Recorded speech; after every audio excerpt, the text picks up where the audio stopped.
likes to use racism as a calling card. It Ooh, says Van Harris. Jones. Oh man, he does too. I mean, I think like pretty much. Van Jones. I mean, neither. But it says Harris campaign, Jewish groups fiercely criticize Trump, preemptively blaming Jewish voters if he loses.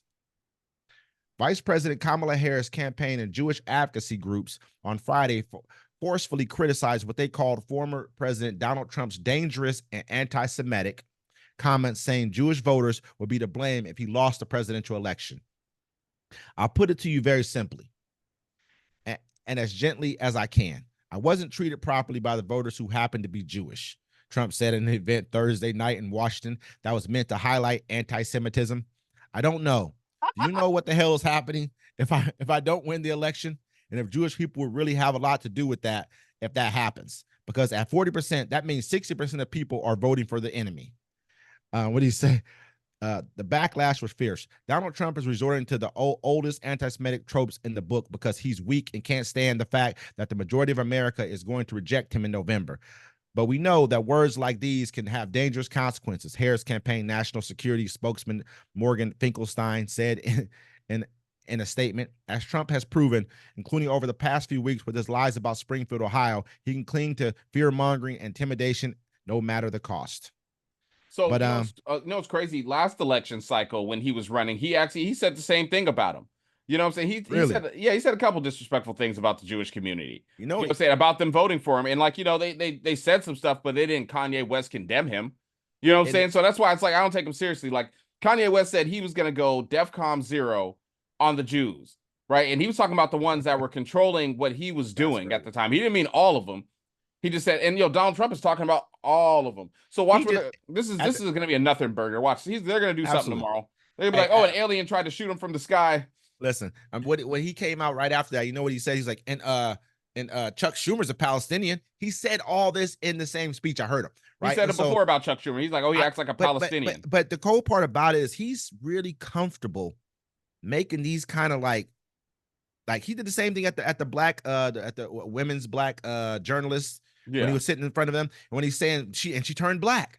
He's comfortable making these same remarks in front of the group of people that, he's very comfortable doing it. Yeah. And I didn't like Schumer's a Palestinian. Yeah. I didn't like when he said it the first time.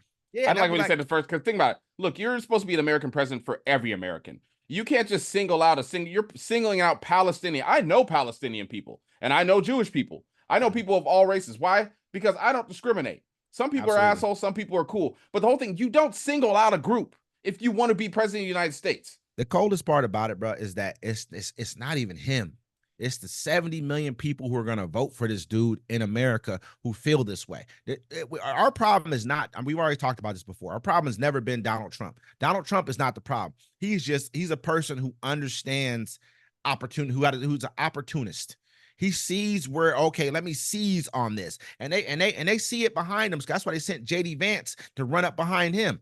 You know what I'm saying? They'll probably call that racist too. I had a Diet Mountain Dew.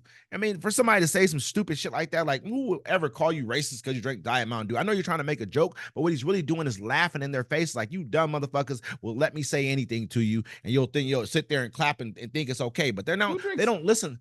Who drinks Diet Mountain Dew? Real JD talk, Vance, though. Man. If I'm going to drink Mountain Dew, I'm going for it. Look at JD Vance, man. JD Vance is supposed to take the place of Donald Trump because he's too old and senile. No, listen. You remember JD Vance before was kind of chunky face. You know how I'm kind of chunky face right now? He was a little chunky face before, if you look at him before. Now he's skinny. He probably got on that Ozempic. Before, sir, they had to slim him down. Face, sir. You got kind of cake bake over face. You know, like when you put too much batter in the cupcake thing and then it expands. That's what your face looks like. But we don't hate or discriminate, brother. You know, I got a lot of jokes, man. I just be trying to refrain from using them on you online. Yeah, every time you look in the mirror, you got millions of them. Anyway. All right. I'm on your ass. You know I'm on your ass after the show's over. I'm on your motherfucking ass. All right, I got one.